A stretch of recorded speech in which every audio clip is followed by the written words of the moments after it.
Van een onderwysstorie na 'n ander. Die Universiteit van Stellenbosch het in Maart verjaar sy eerste bruin visierektor aangestel. Julian Smit, wat op sy dag 'n krangige sportman was, kom uit 'n agtergrond wat ver verwyderd is van die tradisionele akademiese leierskops op Stellenbosch.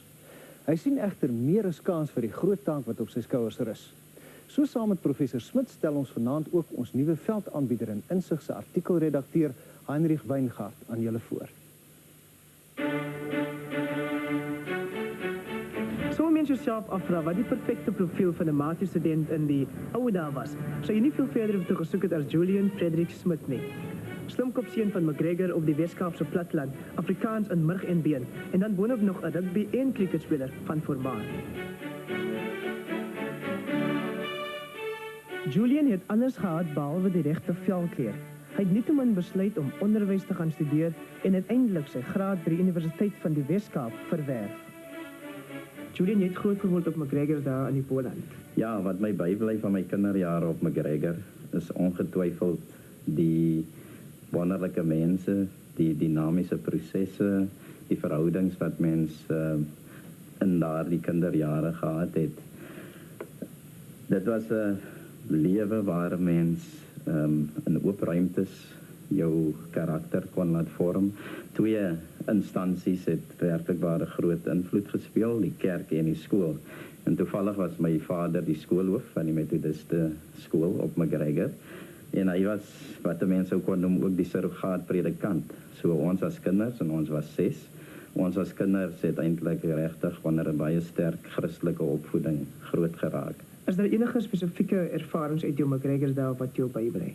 Ek onthou baie goed hoe ons een Saterdagoggend as McGregor primêre skool teen die laerskool Uitnoot gespeel het, 'n klein plaasie, het jou hart uitgespeel.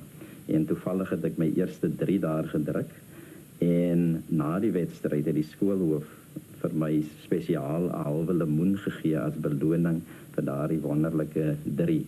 En dit het by my ingeskerp dat dit belangrik is om erkenning te gee vir prestasie, prestasie van watter aard ook al.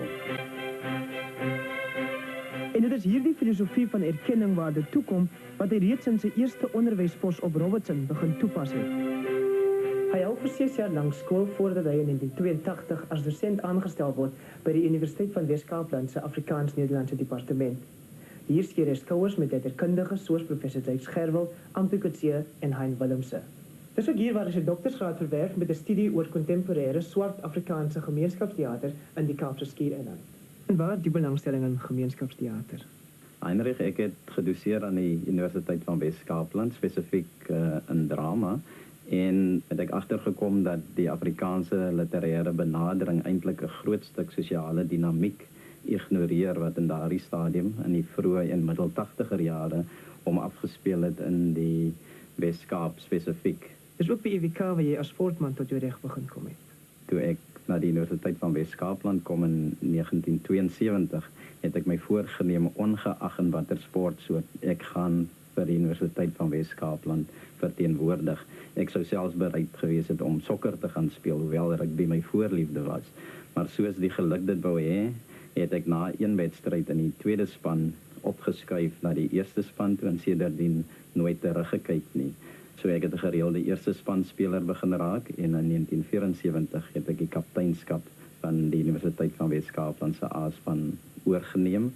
Toe ek onderwys gegee het in Robertson, het ek toe verskuif na die suidwestelike distrikte en dan ook die kapteinskap van die suidwestelike distrikte rugby unie oorgeneem. En in 1982 het ek die nasionale kapteinskap oorgeneem. Dit was die hoogste sport wat 'n persoon wat in die nie-rassige rugby geleedere gespeel het, kon bereik, en ek het gevoel dit is 'n absoluut gepaste punt om uit te tree.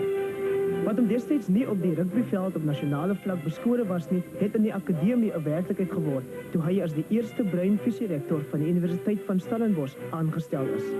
Dr. Smit sou 'n paar jaar gelede die pos van visierektors nie eens oorweeg het nie, maar intussen sê hy, het dinge verander en nou kan hy hom ten volle vereensalwig met die universiteit se beleidsraamwerk en doelwitte. Hy sê ook die agterdog wat nog steeds bestaan oor die universiteit se verbintenis tot transformasie moet ook geslaan word. Die gesegde sê adapt or die.